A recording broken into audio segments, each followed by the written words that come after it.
समझ नहीं आ रहा अपने सैलरी इंक्रीमेंट का क्या करूं। बेटा इतना क्या सोच रहा है, अपने म्यूचुअल फंड्स के एसआईपी का टॉप अप करा ले। This is the right time. क्या समझ में नहीं आया? बेटा इतना क्या सोच रहा है? अपने म्यूचुअल फंड्स का एसआईपी टॉपअप करा ले। This is the right time. अब समझा।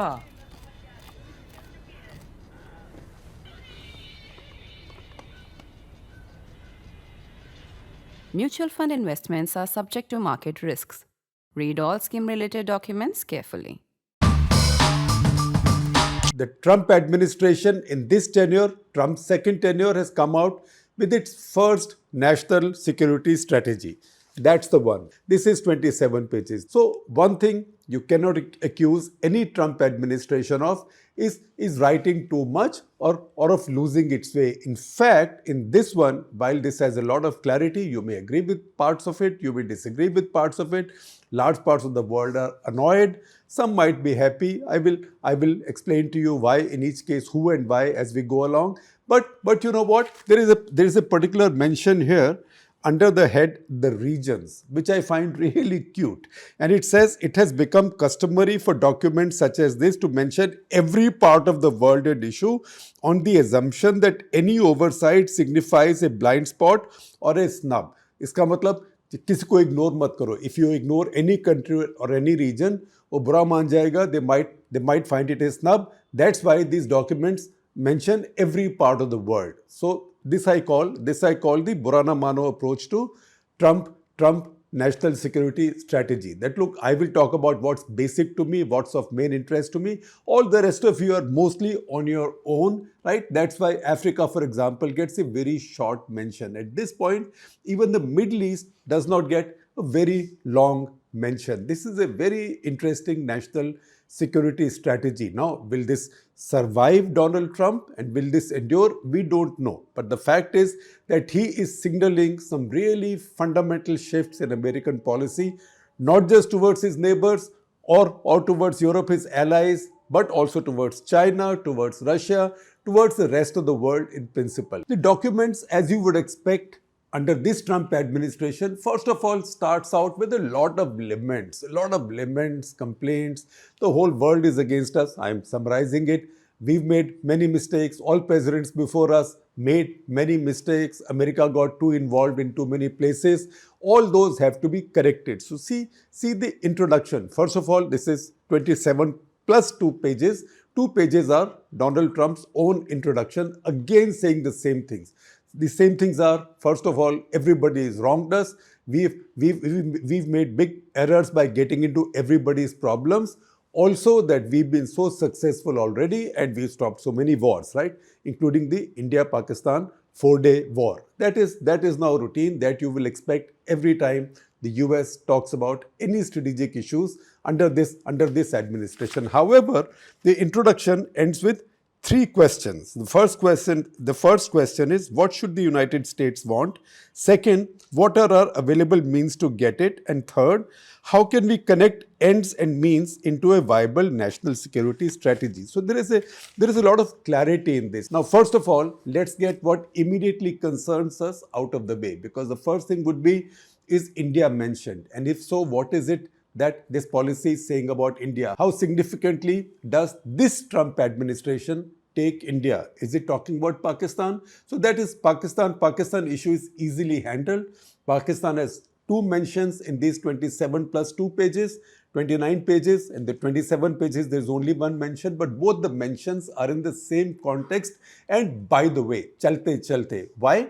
Because in each case, it's the same claim that Donald Trump makes in his introductory letter, as well as deeper inside the text of the national security strategy, that this administration believes in stopping wars. This is a president of peace and he stopped all these wars, including the India-Pakistan wars. So that claim is repeated twice, once by Donald Trump, second time within the document. Those are the only times Pakistan finds a mention. Now, India finds a mention interestingly in a section, and it is a surprisingly large section called Asia, Win the Economic Future, prevent military confrontation. In Asia, there is like a subsection almost, or mention the size of a subsection on Indo-Pacific. So first of all, the expression Indo-Pacific has been used repeatedly and firmly. When Trump administration came in, many Trump officials had used Asia-Pacific, and that had immediately rung some alarm bells in India. This document, however, is very clear. It calls it Indo-Pacific. It talks about the Pacific separately, but Indo-Pacific is the Indo-Pacific. There it says, and I will read out the para to you. The United States must work with our treaty allies and partners, I presume India is a partner, who together add another $35 trillion in economic power to our own $30 trillion national economy, together constituting more than half the world economy, to counteract predatory economic practices. Read this as Chinese economic practices. Predatory economic practices, and use our combined economic power to help safeguard our prime position in the world economy and ensure that allied economies do not become subordinate to any competing power. That any competing power can only be China. So read this as China. Then the document says we must continue to improve commercial and other relations with India to encourage New Delhi to contribute to Indo-Pacific security, including through continued quadrilateral cooperation with Australia, Japan, and United States, or the Quad. So the Quad mention is there. Moreover, we will also work to align the actions of our allies and partners with our joint interest in preventing domination by any single competitor nation. Once again, all of these are different descriptions for one country named China. As we go on, there is another section called deterring military threats. And that's where India finds one more mention. I told you, in any case, India finds two mentions along with Pakistan in those two repeated claims of having stopped the war between them. But another mention comes on page 24 under the section deterring military threats that says strong measures must be developed along with the deterrence necessary to keep those lanes open. That is the sea lanes in the Indo-Pacific. Those lanes open, free of tolls, right? And not subject to arbitrary closure by any country, by one country. Again, that means China. And then, important sentence, this will require not just further investment in our military, especially naval capabilities, but also strong cooperation with every nation that stands to suffer from India to Japan and beyond, if this problem is not addressed. So India is right there. India is there in the context of Indo-Pacific. India is there in the context of China, and the Quad is not there. I know now many people have complained that this policy does not condemn Pakistan or does not call out Pakistan for terrorism, does not ask Pakistan to control terrorist groups. Unlike the national security strategy in the previous Trump administration. The fact, however, is this entire strategy has been written as if the threat of Islamic terror no longer exists. In fact, it talks about the Middle East in a very happy way, as if the Middle East has changed so much for the better. And it also says that there are some threats there, threat like Iran, which has now been pulverized and has been put in control, whereas the other Middle Eastern countries are changing, Middle Eastern powers are changing, they're changing for the better. There is no imminent catastrophe from the Middle East. And then says, Middle East partners are demonstrating, and I'm quoting it from page 28, Middle East partners are demonstrating their commitment to combating radicalism, a trendline American policy should continue to encourage. That's obviously a reference to Mohammed bin Salman. But doing so will require dropping America's misguided experiment with hectoring these nations, especially the Gulf monarchies, into abandoning their traditions and historic forms of government. This is obviously a message to Mohammed bin Salman that he's got a free pass now, the Saudi crown prince. And then this para goes on to say, we should encourage and applaud reform when and where it emerges organically without trying to impose it from without. The key to successful relations with the Middle East is accepting the region, its leaders and its nations as they are, while working together on areas of common interest. Now read this, you can see that Middle Eastern nations, particularly the Gulf nations, will be very, very happy.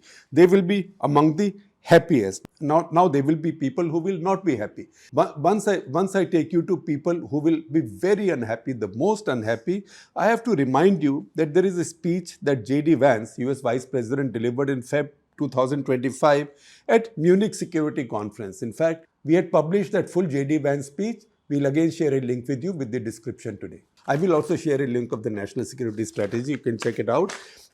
Vance had made certain statements in that speech. Many of those statements reflect in this national security strategy. In fact, many of these are like as if paras have been lifted from that speech. So you can say that Trump has really coalesced his bureaucracy, his foreign affairs, his foreign and strategic affairs bureaucracy into a much tighter circle, and they seem to be thinking the same way. So you can say, on the one hand, you can say that there is a lot of cohesion. On the other, you can also say that maybe there is insufficient debate. But even in this policy, you can see an impatience with old bureaucracies and old policy elite. What did J.D. Vance say? J.D. Vance said that Europe's biggest threats don't come from Russia or China. They come from within. They come from mass migration, and they come from their own intolerance of freedom of speech. Now that in the Trumpian sense means something else. That in the Trumpian sense means an assault on all political correctness, on support for gender fluidity, etc. That's a complex thing. However, some of that also features in the national security strategy. For example, it talks about family values. Families living together and producing children, that being in the vital national interest. So Trump brings in his view of culture, the MAGA view of culture, and the MAGA view of society also into his security strategy. Now read this policy also with something that Donald Trump Jr. said just this Sunday. Speaking at Doha Forum, he said, and we'll share a link with you. You can watch the video. He speaks with great clarity. He says that, look, we can't be fighting everybody. He said nobody's interested in that war. And he went on to say, when he was asked by Yalda Hakim, will your father walk away from the war? He said, yes, my father could walk away from the war because he's fed up with corruption in Ukraine. And Don Jr. said that he had gone to Monaco with his quote-unquote beautiful girlfriend, and he found that there were lots of fancy cars there, the Bugattis and the Maybachs, which had Ukrainian number plates, which means, he said, that the billionaires and oligarchs had fled from Ukraine, leaving the peasants to fight this war, which was now consuming hundreds of thousands of lives. So this was a clear vote against any American involvement in the war in Ukraine, and a very clear indication that the Trump administration now wants the war to stop. On page 5 of this document, there is a section headline, what do we want in and from the world? Very clearly stated. And there, the third black bullet point, there is 5 black bullet points. You will see them all on your screen. You can read them as I am speaking. The third black bullet point says, we want to support our allies in preserving the freedom and security of Europe while restoring Europe's civilizational self-confidence and Western identity. That is very significant. And then we jump to page 25. In fact, the Middle East, Asia, etc. all precede Europe in this document. And this section on page 25 is headlined, Promoting Europe's Greatness. See the opening sentence there. It says, American officials have become used to thinking about European problems in terms of insufficient military spending and economic stagnation. There is truth to this, meaning they are spending inadequately on the military and they have an economic stagnation for sure, but Europe's real problems are even deeper. And then it says, continental Europe has been losing share of global GDP down from 25% in 1990 to 14% today. And then he says that's because they squash creativity, they have too many political correctness, laws and norms, etc. I'm paraphrasing it. And then it goes on to say, should present trends continue, the European continent will be unrecognizable in 20 years or less. What does it mean? That so many immigrants will come in that Europe will no longer look like a white continent. I am paraphrasing it and also giving you the meaning of it. And then it goes on, as such, it is far from obvious whether certain European countries will have economies and militaries strong enough to remain reliable allies. Hello, this is a grand dumping of Europe. And then it says, many of these nations are currently doubling down on their present path. That means they are going further in the same direction that the Trump document sees as self-destructive. And then it says, we want Europe to remain European, white. We want Europe to remain European, white I added. We want Europe to remain European, to regain its civilizational self-confidence and to abandon its failed focus on regulatory suffocation. And then it goes on, this lack of self-confidence, Europe को फिर से लगा रहा है. This lack of self-confidence is most evident in Europe's relationship with Russia. European allies enjoy a significant hard power advantage over Russia by almost every measure except nuclear weapons.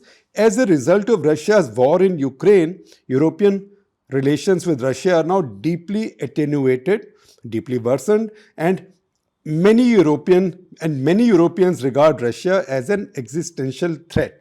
Managing European relations with Russia will require significant US diplomatic engagement, both to re-establish conditions of strategic stability across the Eurasian landmass and to mitigate the risk of conflict between Russia and European states. If you translate this, or if I translate this for all of us, what this means is that you have no interest in this war in Europe continuing.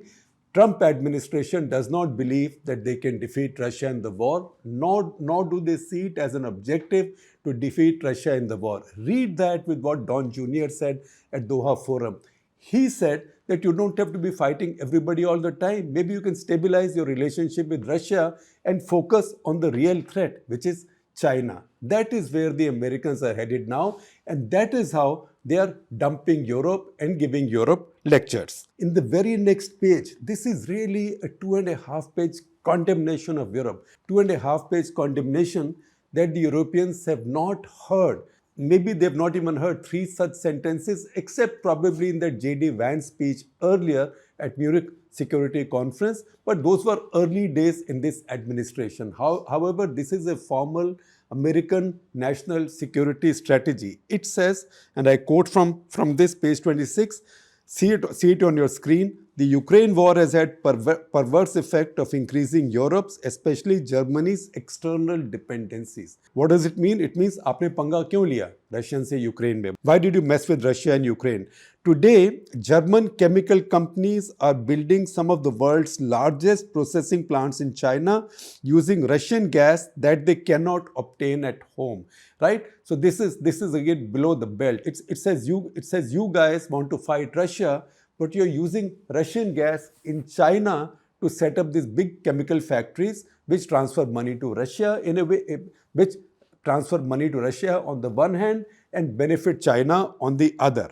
The Trump administration finds itself at odds with European officials who hold unrealistic expectations for the war, perched in unstable minority government. Once again, this is a direct interference in Europe's internal affairs, saying you have minority governments, they are unstable, and that puts limitations to how secure you can be. And the conclusion is European states cannot reform themselves if they are trapped in political crisis. Before I tell you the European reactions to this, which are sharp, some reactions I will tell you.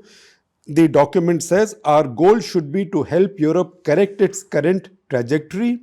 We will need a strong Europe to help us successfully compete and to work in concert with us to prevent any adversary from dominating Europe. That adversary, if you read this even cursorily, is China. They are not referring to Russia as a likely adversary. In fact, they are saying the opposite, that Russia is not a likely adversary. See some of the other things which will be of great interest to Russia, China, but also to all countries across the world, particularly American allies, partners, and friends. It says over the long term, it is more than plausible that within a few decades at the latest, certain NATO members will become majority non-European. Once again, this is a reference to mass migration, mostly from broken Islamic countries. and African countries. As such, it is an open question whether they will view their place in the world or their alliance with the United States in the same way as those who signed the NATO Charter. I will come to this in just a little bit on what the Europeans are saying about NATO now. Then under this, there are bullet points. You will see them on your screen, but see the sixth point carefully and we'll circle it for you. It says ending the perception. These are America's objectives. Ending the perception and preventing the reality of NATO as a perpetually expanding alliance.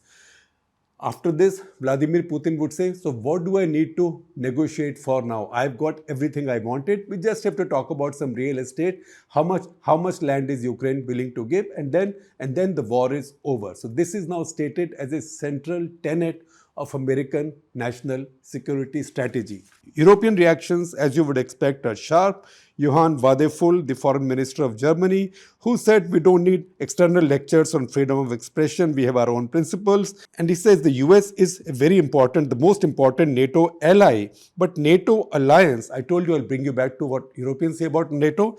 He says NATO is a security alliance. It's an alliance that looks at security issues. Freedom of expression, etc. are not within its remit. Then Antonio Costa, who's the EU Council President, he's come with an even sharper reaction. He says Europe now has to think about protection from our own allies, namely the United States. And he says by 2027, we should be prepared to look after our own security. Just echoing this, Germany also announced a new policy whereby everybody over 18 has to go and enlist somewhere for evaluation. It's not conscription yet.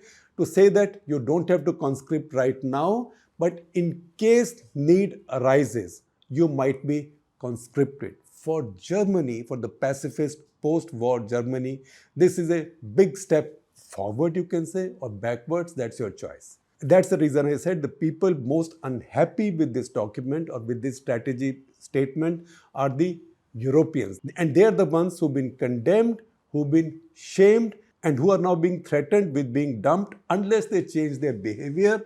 And their behavior greatly involves their internal domestic politics and policy. So that is what happens. It's a good lesson. That's what happened. That's what happens when sovereign nations outsource their security to someone else. In a short document, there is a lot more, and there's a lot that you can read between the lines. So I suggest to you, if you are interested in international relations, or maybe if you are preparing for an exam, read the primary document carefully. It is a very well written document. It's a very well written document, short sentences, short paras. I don't know if somebody used AI to write it.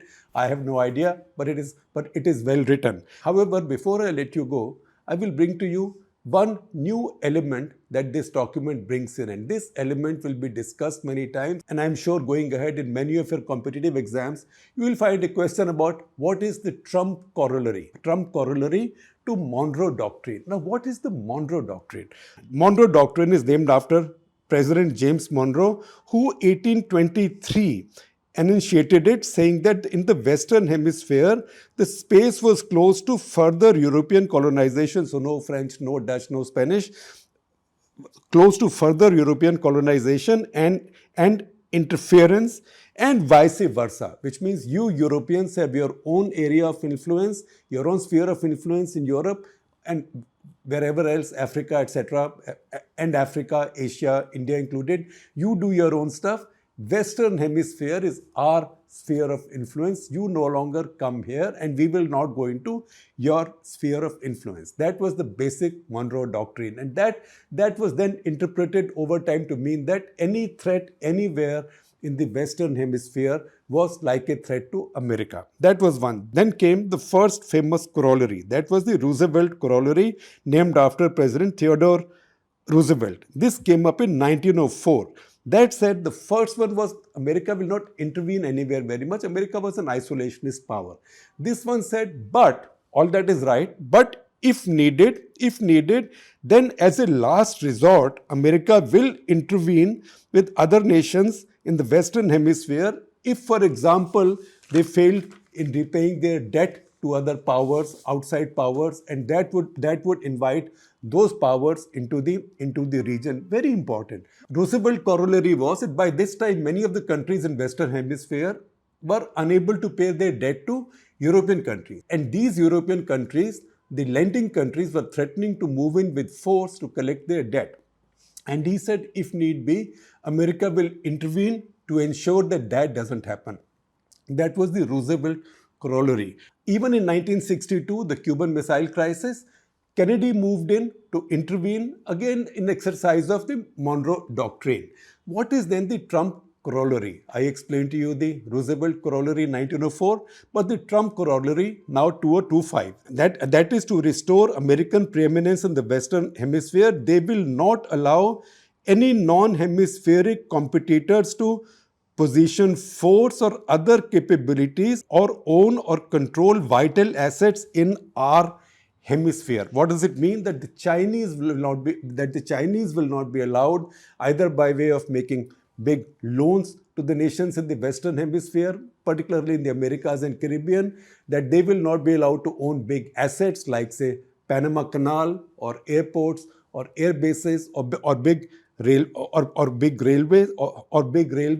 All of that will be seen as a threat to American interest. And then the document says that this will be achieved through two methods with two goals. One is to enlist. That is to enlist established friends in the region in Western Hemisphere to control migration, illegal migration, drugs, and to keep political stability.